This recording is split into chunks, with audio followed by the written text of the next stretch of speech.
So John, the new pros came out yesterday at Grain World. I guess start out. Was there any surprises? Not really, Sean. Certainly, the values are certainly pretty attractive, and we're in a period where where markets are higher compared to when the new pros came out a year ago. For example, obviously values are much higher and just reflect the current environment that we're in.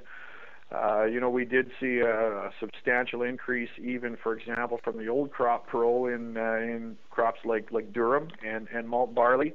And even though it's a sizable jump from the current crop year, that's not necessarily a surprise. We know in both those cases we had relatively small crops, relatively lower quality crops, and because of earlier sales done in a lower price environment, there just wasn't the volume that a normal crop would provide to continue to add sales at higher prices at the pace that they otherwise might. And so that kind of situation is maybe holding back the old crop pros a little bit from sort of a quote-unquote normal year. But of course, as we look further ahead here, as they start thinking ahead about sales for the new crop, obviously we got a tremendous price environment that we're in for most of these crops, and the release yesterday reflects that.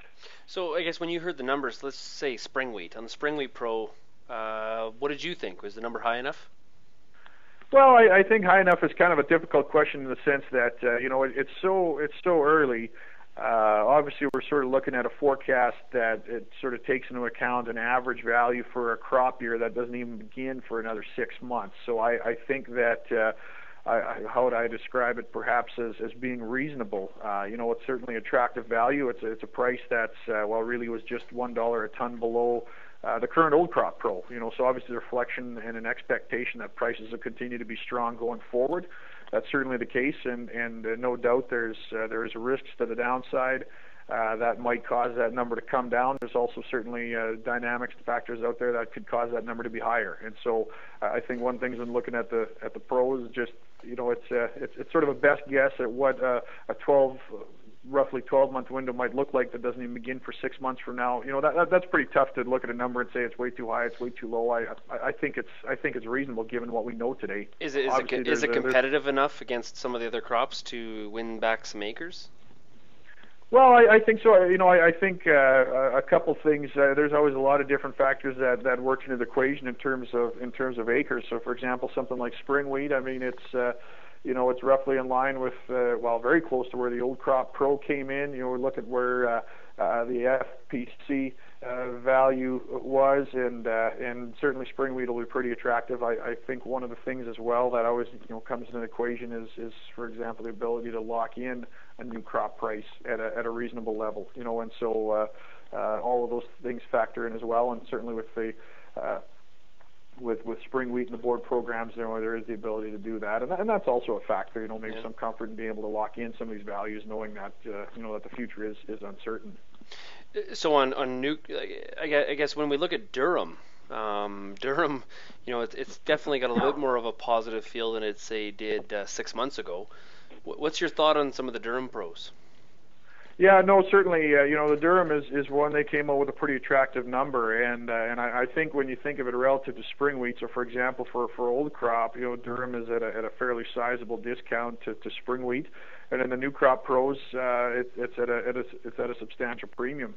And I think then when you further back into that, the fact that actually the board deductions in a lot of areas are a little bit less for durum than they are for spring wheat, the cash-on-cash difference is even wider. And so our expectation is that this will only help increase durum acres, particularly in those areas where it's maybe around the margins and growers might go either way. It probably coax in some durum acres, and obviously those areas that are sort of traditional durum growing regions, certainly every incentive there to put durum in the ground. We were kind of feeling that way leading up to the pros that would probably be the case, that durum would probably be a pretty good play here for the coming crop year, and certainly the numbers that came out today. Obviously an estimate, lots of things that can happen to push these numbers in either direction, but certainly these numbers are an incentive to plant that durum if they continue to show these types of spreads as we get closer to the planting window. So, John, when you look at wheat, jumping back to wheat, when you look at it, what do you see in terms of pricing? Do you see this rise kind of continuing, or do you see us kind of mellowing out? What do you think's in store for wheat? I think wheat is one of those crops where there's probably more uncertainty in some ways than many others. One of the challenges, I guess, with wheat is that it is a crop that is sort of continuously growing somewhere in the world, and it's also one of the crops that, because someone grows it everywhere, it's one of the easier crops, relatively speaking, into which you can replenish supply over a growing cycle. So in that context, you might look from the supply side and say that there maybe are some risks, but at the same time, that's also a lot of uncertainty. It is because it's certainly a food crop. There's a relatively more inelasticity in many cases with wheat. It's maybe more of a political crop than some others in a lot of places of the world. I think so much is really going to depend on the growing season that's coming forward with of course, concerns about the hard red winter wheat crop in the U.S. And a big factor will be what the crop looks like coming out of Russia and Ukraine here going forward. And so far, conditions sound like they're in pretty good shape out there. But it's still very, very early. So I think it's one that has as much or more uncertainty around it than probably almost any others. There is a shortage of good quality milling wheat, so all things being equal, that's relatively more helpful for the hard red spring wheat we grow here in Western Canada. But it is a crop that certainly has a fair amount of uncertainty around it. And then, of course, it's also sort of linked to what corn and soybeans are going to do. But it's probably more uncertainty in some ways, just because of some of the other dynamics around wheat that are maybe a little different than corn or canola. So why, I guess, is it the fact that it is grown everywhere? There's a wheat harvest every month somewhere in the world. Is that what creates, you almost think that would create more surety, but you're saying that's almost more uncertainty because things are constantly changing. Well, I guess it creates more surety in the sense that you're right. Somewhere along the line, it is growing somewhere all the time. But I guess on the flip side, it is because it is more of a food staple in a lot of places.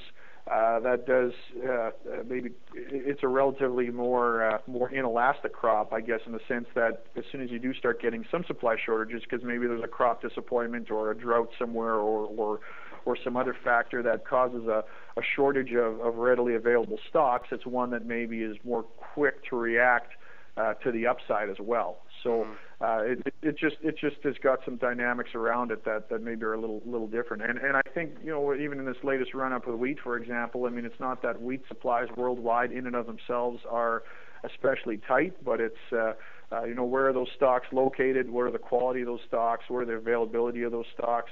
If a large portion of those stocks are held in China and India, for example, they sort of show up in the global statistics, but not really available for world markets if you're a wheat importer. So all of those things add some dynamics around it that are maybe a little different than some other crops. So to wrap up, so basically seeing what you saw yesterday in the pros, do you think that do you think it's going to push more customers towards wheat, or is it kind of the same?